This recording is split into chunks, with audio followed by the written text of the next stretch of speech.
आइए जानते हैं आज के प्रमुख अंतर्राष्ट्रीय खबरों को, लेकिन इससे पहले एक नजर हेडलाइंस पर। कॉकरोच जनता पार्टी का धरना जारी। अभिजीत दीपके ने पुलिस से पूछा क्या पीएम ने बंद कराया पानी। 80 की स्पीड से चलेगी हवा। 20 राज्यों में 15 घंटे के अंदर आंधी तूफान बारिश की चेतावनी। जेडी वेंस रवाना। ईरानी डेलीगेशन पहुंचा। खुद की लोकप्रियता पर ध्यान दे, ट्रंप के बयानों पर इटली की पीएम मेलोनी का पलटवार।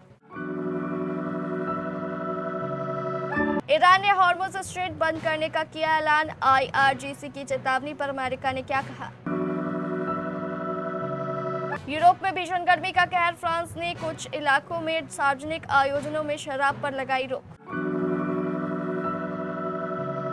ईरान, अमेरिका और इजरायल युद्ध से सबसे ज्यादा फायदे में कौन, जाने अर्थव्यवस्था को क्या मिला।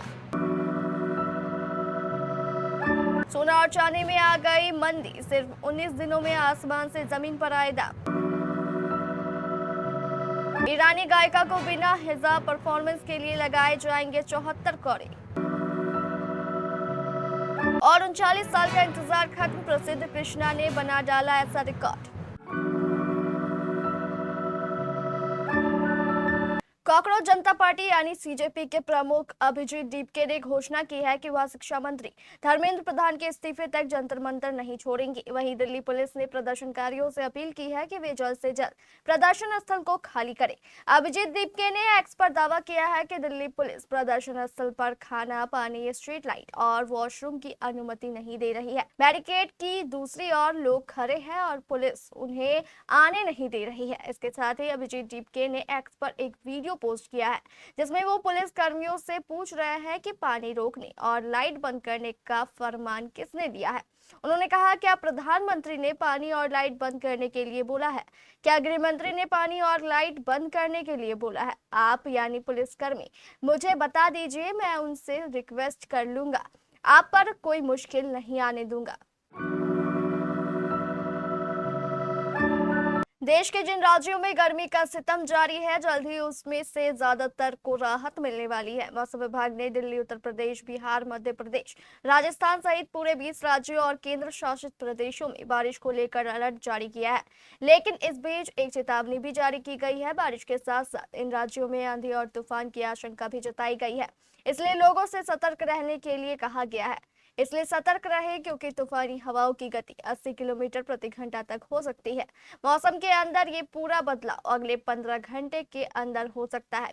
इन 20 राज्यों में दिल्ली, उत्तर प्रदेश, बिहार, राजस्थान, मध्य प्रदेश, छत्तीसगढ़, हरियाणा, कश्मीर, झारखंड, पश्चिम बंगाल, केरल, असम, आंध्र प्रदेश, कर्नाटक, तेलंगाना और सिक्किम शामिल है, जहां आंधी बारिश का अलर्ट जारी किया गया है।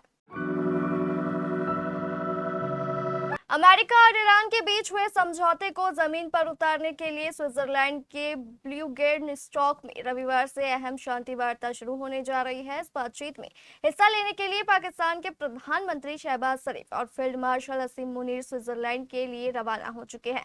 पाकिस्तान के विदेश मंत्रालय ने एक बयान जारी करते हुए बताया कि वार्ता के इतर प्रधानमंत्री शहबाज शरीफ वहां मौजूद दूसरे देशों के प्रतिनिधिमंडलों के साथ द्विपक्षीय बैठकें भी कर सकते हैं।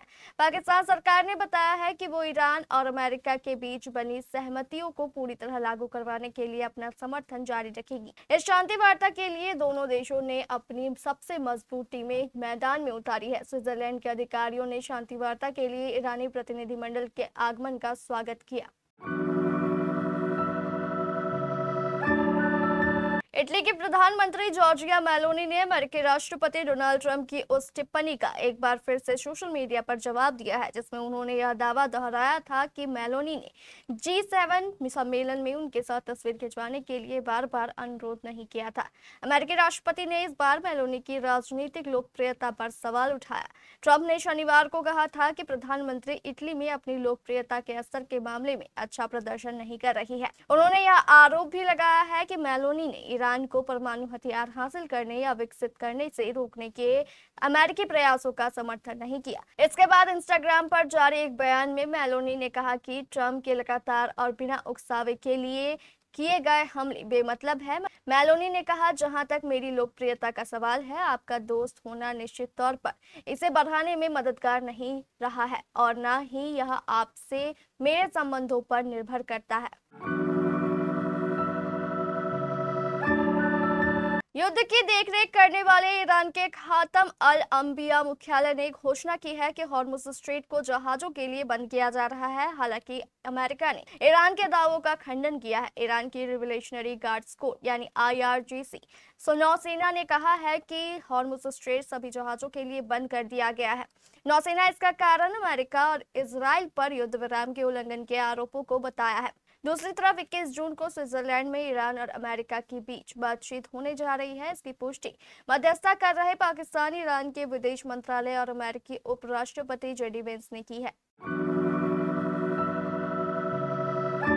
यूरोप में भयंकर गर्मी पड़ रही है। फ्रांस में हालात इतने खराब हो गए हैं कि सरकार ने एक दिन के लिए शराब पीने पर बैन लगा दिया। जर्मनी में भी गर्मी का अलर्ट जारी हुआ और स्पेन में तो फुटबॉल फैंस के लिए बनाई गई जगह ही बंद करनी पड़ गई। यूरोप के बड़े हिस्से में इन दिनों भीषण गर्मी पड़ रही है। तापमान रिकॉर्ड लेवल की तरफ बढ़ रहा है। इस गर्मी का असर इतना ज्यादा है कि कई देशों को अलग अलग तरह के कदम उठाने पड़ रहे हैं। फ्रांस के 96 इलाकों से 35 इलाकों में रेड हीट वेव अलर्ट जारी होने वाला है। इन इलाकों में दक्षिण पश्चिम से लेकर पेरिस और बरकंडी तक तापमान 39 से 40 डिग्री सेल्सियस तक जाने की उम्मीद थी। कुछ जगहों पर तो तापमान 41 डिग्री तक पहुंच सकता है।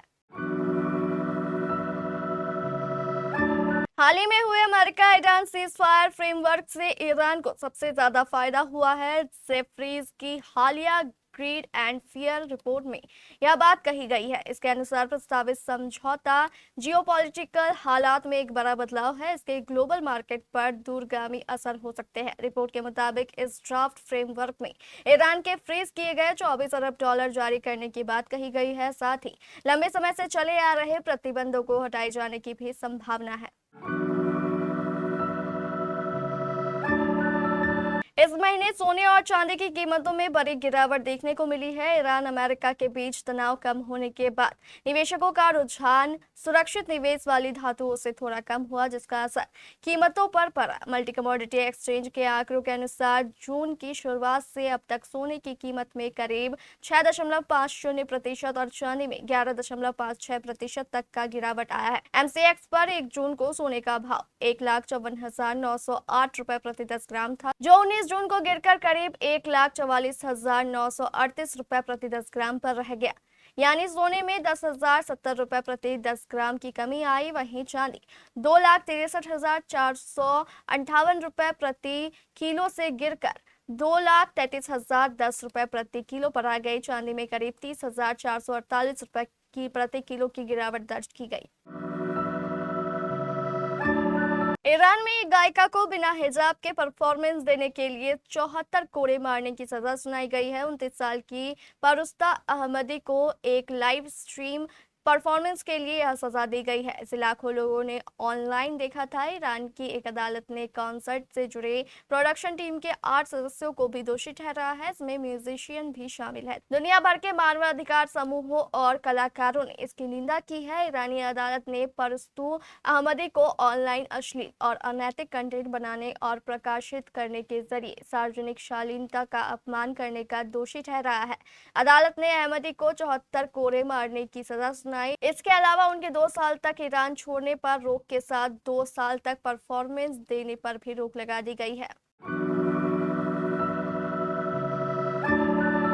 चेन्नई के एमए चिदम्बरम स्टेडियम में एक नया इतिहास रचा गया है। शनिवार को अफगानिस्तान के खिलाफ खेले गए तीसरे वनडे मुकाबले में भारतीय तेज गेंदबाज प्रसिद्ध कृष्णा ने अपनी आग उगलती गेंदों से मेहमान टीम की बल्लेबाजी को तहस नहस कर दिया। कर्नाटक के 30 वर्षीय पेरस ने शानदार लय दिखाते हुए सिर्फ 23 रन देकर 5 विकेट चटकाए। यह न केवल प्रसिद्ध के अंतर्राष्ट्रीय करियर का पहला 5 विकेट हॉल है, बल्कि वे चेपॉक के मैदान पर वनडे क्रिकेट में यह कारनामा करने वाले पहले भारतीय गेंदबाज भी बन गए हैं, जिन्होंने मैच की अपनी पहली ही गेंद पर रहमानुल्लाह गुरबाज को आउट कर इस ऐतिहासिक स्पेल का आगाज किया था। प्रसिद्ध की धारदार गेंदबाजी के सामने अफगानिस्तान का कोई भी बड़ा बल्लेबाज ज्यादा देर तक नहीं टिक सका। गुरबाज को खाता भी नहीं खोलने देने के बाद उन्होंने रहमत शाह, इब्राहिम जादरान और दरवेश रसूली को सस्ते में पवेलियन का रास्ता दिखाया।